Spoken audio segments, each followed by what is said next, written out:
ورجعنا بالجزء الثالث مال القمرية مال المحل مالتي. كمل الفيديو للأخير وشوف القمرية شلون راح تطلع. بعد ما وقفنا الأربع دنك خليت دنك بالنص وارجع واقول شكرا لكل شخص فزع وياي بالقمرية مال المحل. طبعا هواي قالوا لي جعفر ليش خليت جسرين بالأمامي؟ شباب راح اخلي هنا بوستر كله كبير وراح اربطه بهذا الجسر، والدنقل بصف الحائط هم ربطتها بهذا الشكل مثل ما جاي تشوفونه قدامكم. ودعواتكم الياسين انضرب ببور على راسه والحمد لله والشكر ما طلع شك كبير 4 خياطات. واكو فيديو نشرته لكم هدونا هذا الدارين نفس الدارين بالضبط اجانا هدية من احد الاصدقاء.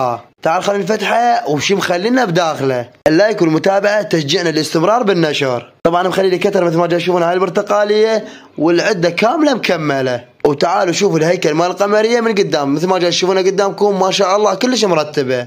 اجانا تشينكو وراح نبلش نخليه فوق. طبعا 3 تشينكوات قصيتين على 3 امتار لان عد القمرية 9 امتار. وبالنهروان ما يبيعون تشينكو قياسات فاستخدمت 3 و6.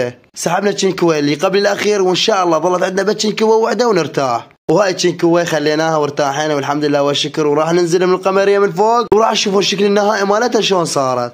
هذا هو شكل النهائي مال القمرية. ان شاء الله بعد كم يوم راح نسدها منا ومنا حتى نكبر المحل اللي قدام وان شاء الله هاي الارضية كلها راح اصبانها. وتعالوا شوفوا الترتيب الداخلي المحل وشباب حتى المحل رتبناه حتى نقدر هم نشتغل جوه. وصار المحل مالتنا بهذا الشكل. شباب وصلنا نهاية الفيديو. ثم لا يا عمر انتم احبكم هواي اخوكم جعفر شمال. يلا ثم لا يا حبايبي.